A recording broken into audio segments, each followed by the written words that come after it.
여러분, 안녕하세요. 재미코리아 한국어 교실입니다. 今回ご紹介する一言韓国語は、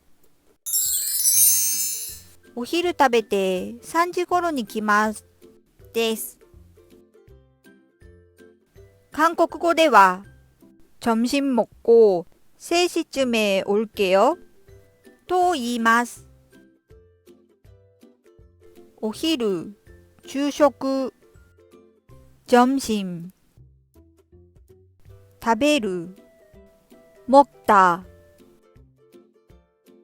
順序を表す、何々して、5、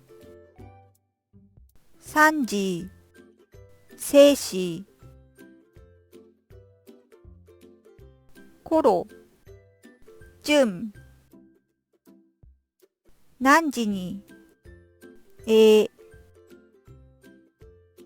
る、오다。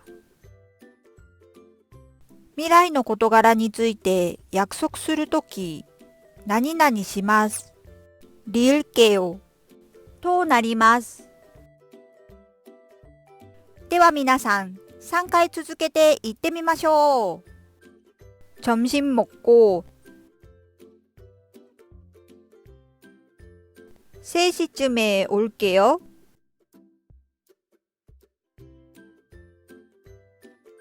점심 먹고 3시쯤에 올게요.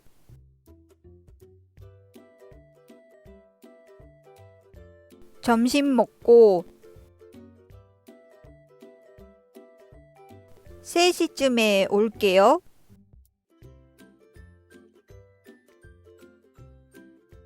점심 먹고 3시쯤에 올게요.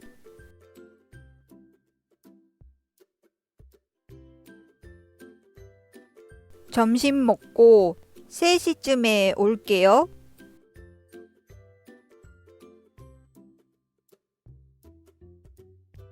점심 먹고 3시쯤에 올게요.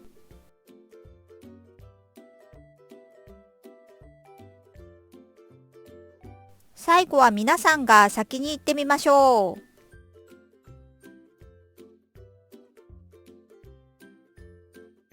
점심 먹고 3시쯤에 올게요.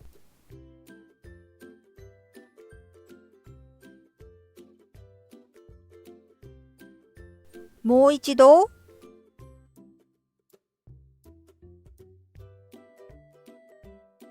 점심 먹고 3시쯤에 올게요.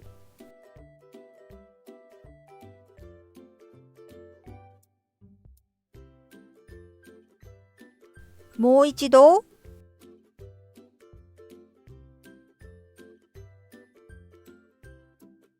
점심 먹고 3시쯤에 올게요.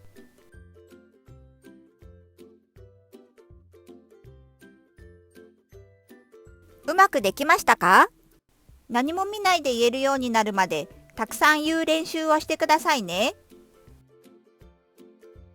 最後にいいねとチャンネル登録を잘 부탁드립니다。